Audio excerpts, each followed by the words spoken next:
Hi friends, so let's talk about what tape diagram you should have drawn on this slide, the one before this one.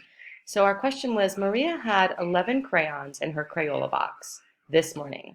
She got some more crayons from Walmart and now she has 16 crayons. How many did she buy? And then the Spanish version is down here, so you've got both. Draw a picture or a tape diagram. So I'm going to use this tool right here, and you can use whichever tool you'd like. I'm going to use red today. I know that Maria had 11 crayons in her box this morning. I'm going to make sure that I'm looking at this at the same time. There we go.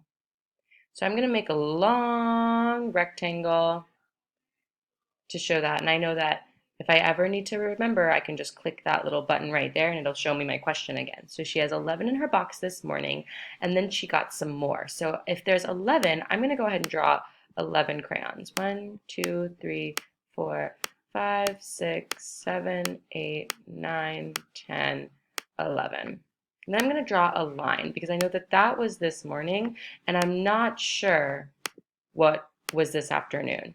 But let's see how many she had total. 16 crayons. So I'm going to put that number on top. So if there's 11 here and 16 in all, I can do a couple of different things.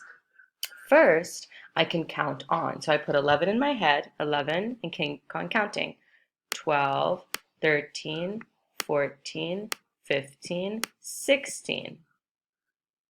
And then I see that 11 and 5 is the same as 16.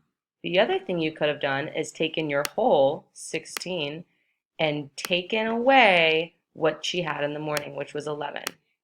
And then you get the same answer, which is 5.